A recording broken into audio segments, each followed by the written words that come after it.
Hi, my name is Igor Khmel. I'm the founder of Bankex. So what is Bankex? Bankex is decentralized banking, and Bankex means bank exchange. So it's exchange for banking products. And another meaning is ex-bankers, because most of the people from the team, they're ex-bankers.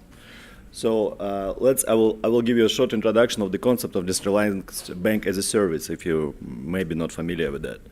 So there is the three problems that banking are solving right now, and one of them is slow speed to market, time to market. It usually takes 6 months or longer to launch the product for banks, and even the biggest banks, they are capable to do probably 10 big pilots per year. Another one is resource and integration constraints. This is mostly for community banks, for smaller banks that don't have IT budgets high enough in order to get integrated with fintech companies. And finally, loyalty and trust issues and the risks. So banks are afraid to test the new things because they have something to lose. Yeah, they have their client trust to lose, they have licenses and all the other things. That's why it makes very difficult to banks to innovate and very difficult to banks basically to change. So banks need a way to structure themselves in the new ecosystem and to integrate with the fintech companies and become something that is evolving, something big, particularly will become part of blockchain, in order to just don't lose the market.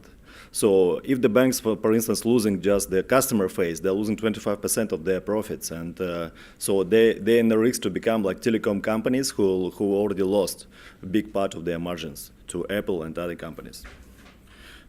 Yeah. So the solution for that we offer is a decentralized B2B bank exchange. So it means we're coming from the traditional model where was centralized traditional bank and all serves with one ledger in the bank to decentralized one. When the point where the client got the product and where it's made, it's different points, and often it's crowdsourced. So this means bank as a service. So technically, we split the product on the three sources. First of all, it's sales of point, it's customer-facing point. Often it's a branch, or it could be even an e-commerce portal, anything. Second one is solution provider. It's somebody who really has the fintech technology to provide the solution. And finally, the supplier. The supplier, it means the supplier of capital or supplier of human power or anything that could be used in order to make the product done. So, and this is the pipeline on the right of the product that we consider on this methodology. So I will tell more about the particular the proof of asset protocol that we're working right now, and this is the product that we are coming to US market right now. We open office in New York in September. Basically, yesterday I presented here and I got offered to get the office in Manhattan for free from one of the participants who is prospective clients.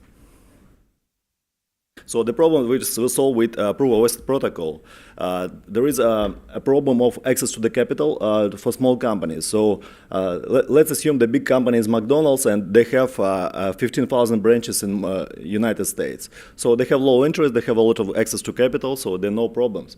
While there are 100,000 of small business restaurants in HoReCa sector in the United States, and each of them, they have high interest and lack of capital, so they have much higher rates. So let's assume that small restaurants, they are standardized, and so altogether they are bigger even than McDonald's. That's why they could get the access to the capital the same way as McDonald's.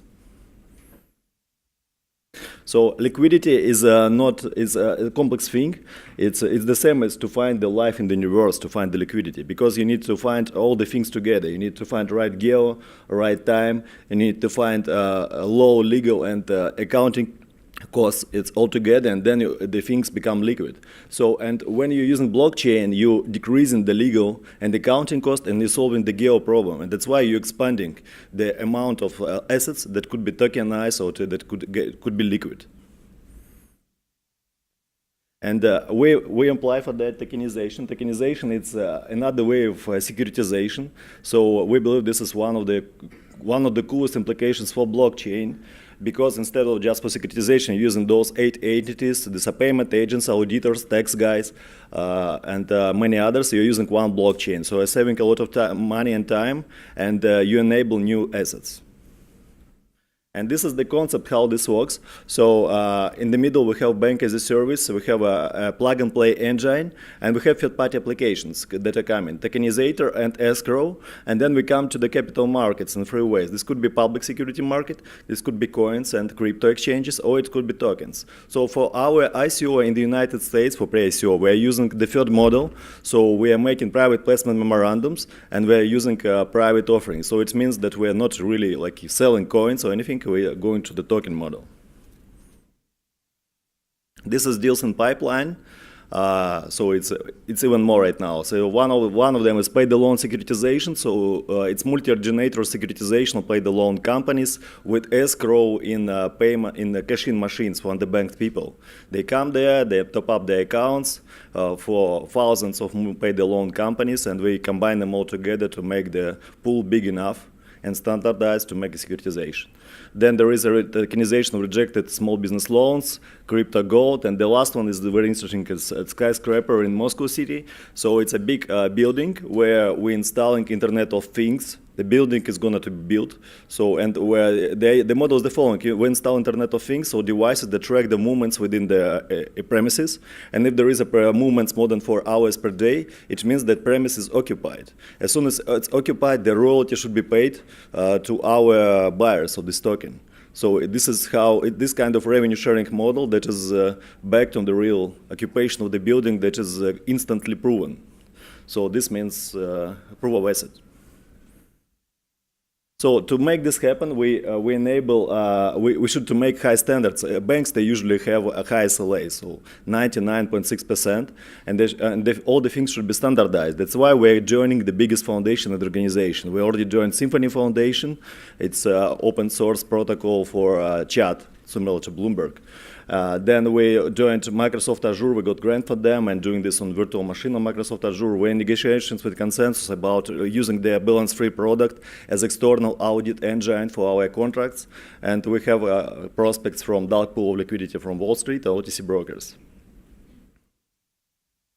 And this is a short brief of snapshot of technical infrastructure. So there is a virtual machine that we built once, and that implies that we can download any external product to this machine, and it takes to launch the new product in a matter of couple of weeks instead of months. So, and because everything is standardized, it's a little bit similar to DoubleClick. So let's say it's DoubleClick for banks, something like that. And Microsoft Azure and those kind of guys, or IBM, they are very important because they already have PCI DSS, they have all the certifications, and they already sold this to the banks. So that's why we are not supposed to go directly to the banks, so we're going through sales of Microsoft and other guys. So our team is, as I said, mostly senior bankers, and myself, I'm the founder. I'm Stanford GSB alumni. I have degrees also in physics. I worked for McKinsey. Before business school in the United States, I worked for Citadel Hedge Fund in Chicago, and I was a consultant at BBVA Innovations, Bessemer Venture Partners. And for the last 3 years before Bankex, I was the head of innovations in Sberbank, the biggest bank in Eastern Europe. Yeah. Let's open up. Is there any questions? Crypto, gold, and gold. You have one of your tokens. You said it was like.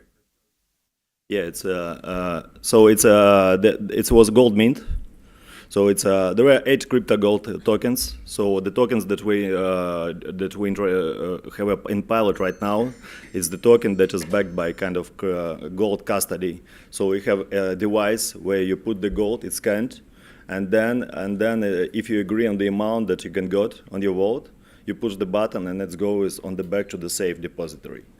So it works like that. So it's a machine, yeah, basically.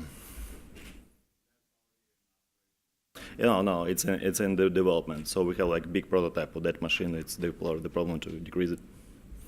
It's done where we have a lab. So we have inside of the team we have the big blockchain engine, and next to that we have fintech lab.